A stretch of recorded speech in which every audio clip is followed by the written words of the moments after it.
afternoon, Bob. Good afternoon. You've been interested in Unitarian communicators for many years. Could you tell me briefly what your role has been at this year's conference?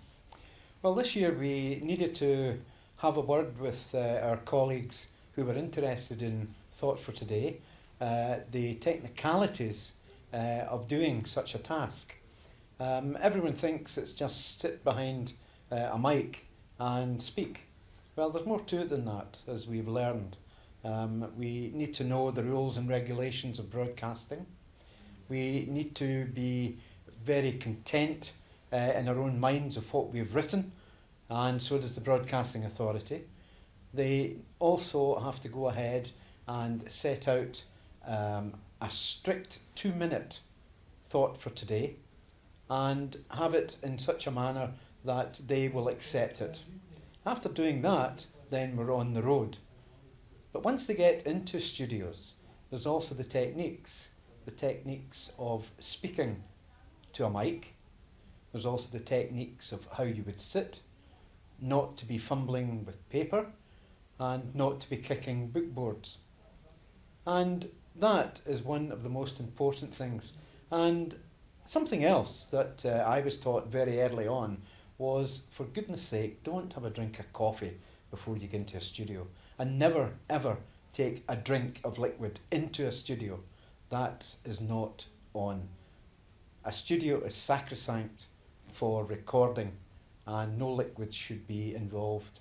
So therefore, my way of saying is have a drink of water before you go in, and that helps refresh your mouth. Do you think there's a future for creating Thought for the Days for Unitarian UK television? I'm almost certain there is, and once again today we hope that we have got the message across to our colleagues. Not only that, we've sat them in front of the television, and we've also used the autocue. And I've got to admit that I've been wondering in my mind, at the differences of speed that people ask their autocue to be set. I always thought 4 was ample, but we've had one today looking at 7. But that's people. And even listening to one that went across on number 7 has been very, very interesting to know that that person was comfortable with that and achieved the goal. And we've achieved a lot of goals today, and I'm sure they are going to go home very, very satisfied with what they've produced. And of course, more importantly, I hope the NUF have been satisfied with our weekend's work. I hope so, and I hope we'll be able to use a good deal of what we've recorded today. What have you thought about it?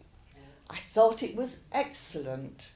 The quality of the content was better than I could have expected to be produced in half a day. So excellent, and I hope it's going to be useful. Moving on, Bob, the Unitarian Communicators Conference that's held annually here at Great Hucklow, what place do you think that holds? What importance is it for the Unitarian movement? I think there's a vision plan there, and it's becoming more and more apparent to me, in fact, over the years, that this particular group is one of the lifelines that the Unitarian movement has.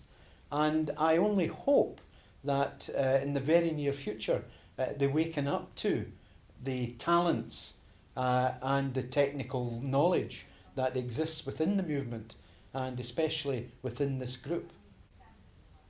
Thank you, Bob.